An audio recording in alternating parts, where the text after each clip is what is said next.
Good morning, y'all. It is 6 a.m. It's our last day in Japan. Stop it. And we're going to get ready and head to Tokyo from Kyoto. Japan has been amazing. It's been a dream. This trip has definitely been more fast-paced than the last time I was here because I've only been here a week. Last time I was here almost 2 weeks, which was insane. Got to do so much stuff. But this time I've actually been navigating as well. The last time I was here, I was just sort of following my sister and her boyfriend around and not actually figuring out what to do myself. So this has been a bit of a cool challenge for me, trying to navigate and show someone a country I've been to before.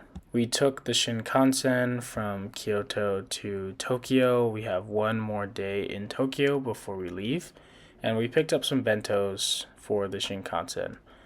This one is really cool. I've been looking for this one. It heats up by pulling this string. So I pulled this string here, and it tells me in like 30 seconds or like a minute, it'll heat up. And you can actually hear it like steaming. You can see the steam coming out of the actual container. It literally heated up my food on the spot. Portable microwave. Crazy. Sometimes it feels like we really are super behind in the US. I don't know. My bento had unagi, which is eel, some beef, and rice. And then Jacqueline got the same thing she got last time, which is all this nigiri. And it was so good, so fresh, so cheap, unbeatable. Jacqueline and I were talking about this, but it's like in America, if you said you were getting sushi from a train station, like you'll probably die. But, we're in Japan where this is normal. Unfortunately, though we were on the Mount Fuji side of the train, we couldn't see it. It was covered by clouds. Maybe one day. But then we hopped on the subway to head to our hotel to check in our luggage.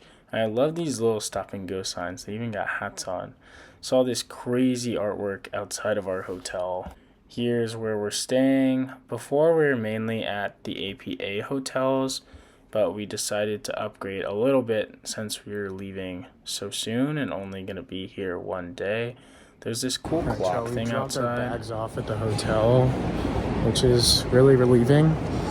We're going to shop in Ginza now, which is like the high-end shopping district, see if we get anything. What do you say? And then, I didn't tell you guys, but later we're going to DisneySea. And I've been to Tokyo Disneyland, I've been to Universal Studios Osaka, but I've never been there, so Whoa! I'm really excited.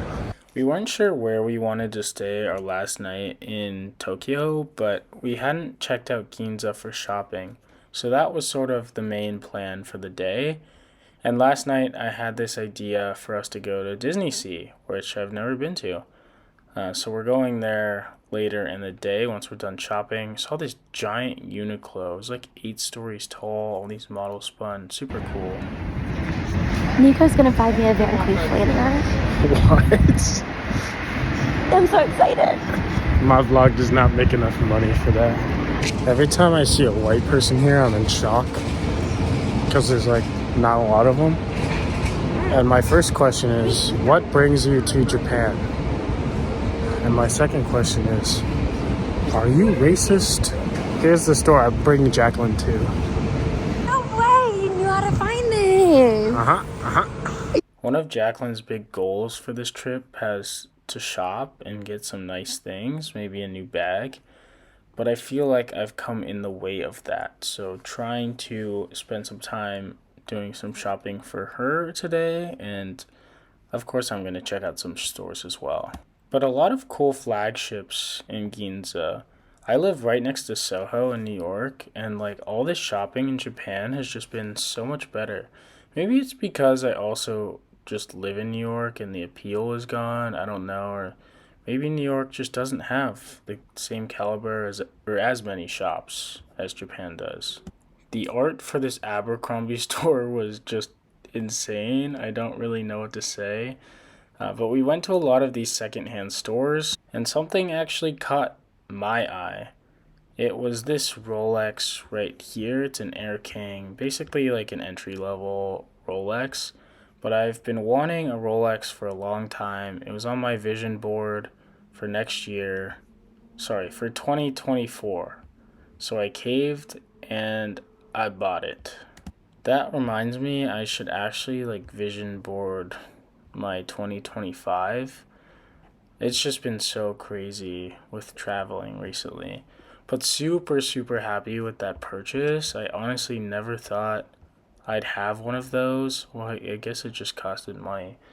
But now I just look down at it like every 5 seconds, and it's just so nice. It feels so good, feels so rewarding. Like I put in time, energy, and effort into being able to afford something like that. I don't know. It feels like a stepping stone. Like I'm happy to have gotten here, but it makes me want to work that much harder to be able to get a lot more nice things. So yeah, Jacqueline and I both got some stuff, and then we're gonna get ready for Disney. All right, y'all. We just checked into our last room of Japan, which is kind of sad, but we saved the best for last. So you come into our room here, and it's not just the bed now. We got a big hallway. We got a massive shower bathroom that was like the size of our entire room was before. Like you can even step in here and there's a tub. That was not possible before. Hello. There's a mirror. We got a whole closet here. And look how massive this bed is. Can you roll around a few times? Let's see how Look, 1, 2, 3, 4, 5, 6, 7, 8. Like 10 Jacquelines could fit on this bed. So she's gonna be there and I'm gonna be there because, you know, got a TV and we got this whole area where we can lay out our clothes because we're leaving tomorrow. And we even got a view. This is a crazy view. Whoa! Wow. You can see a bunch of stuff. Now I honestly did no research on DisneySea. I just heard it was some sort of top attraction in Tokyo and that we had to go, and I had to hit this park as my third park of Japan. But I think it's good because it set the expectations real low. We're just waiting for the train now. It's a little... it's gonna get dark here soon. Hopefully we can see this place before it gets dark. Yeah, I'm excited. Ooh, look a little scary. This is like the happiest place on earth times 2 because we're already in Japan. Plus we're at Disney. But we're not Disney adults, I swear. It takes about an hour to get here from Tokyo, which is kind of a lot of time, but it has its like own subway line and then rail. And I don't know, Disney is a cult, but it makes you so happy. We are so happy to be here. It was like the best way to end a trip. It's not as bad as Disney adulting because we're in Tokyo. This thing is... they spraying water a second ago. Now we're in Europe. We walked in and felt like we were in Europe until we saw a giant volcano. This place was sick. You like can take boats around the entire place into different areas.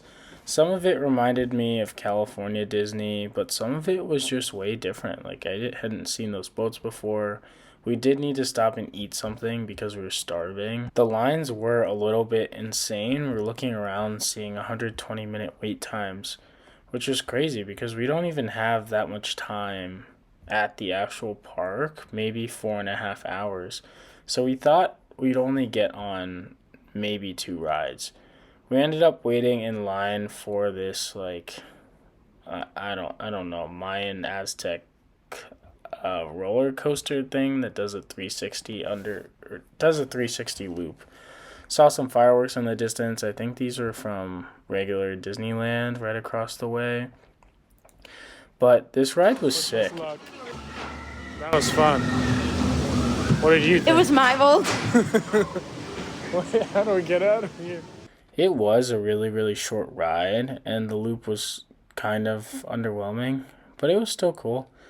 And then we walked to Fantasy Springs. I didn't know this was Fantasy Springs until after, and that we couldn't actually get in because we didn't have the ticket. If you guys have been there, let me know if it's cool. Maybe next time we're here, we'll try to go.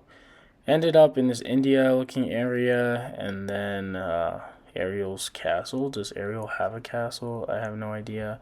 And saw this Journey to the Center of the Earth ride had like a 10-minute wait, so figured we'd wait in that instead of the 2-hour wait lines. And this ride was crazy. Like, it felt like we were actually underwater.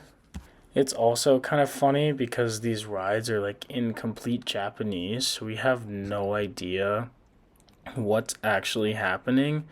But there were these crazy animatronics that would pop out. It was actually a little terrifying because you're also so close to this like submarine screen thing. Like, does this guy not jump scare you? That's so creepy. We then walked out to see this whole parade on water, which was like really cool. I've never seen anything like this from Disney.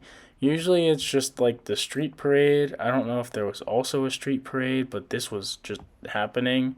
The songs were really funny because they're all in Japanese. I think Moana was literally singing Watashi wa Moana des, which just means my name is Moana in Japanese. Something about it. I thought this like hook on the volcano was super fitting and super cool.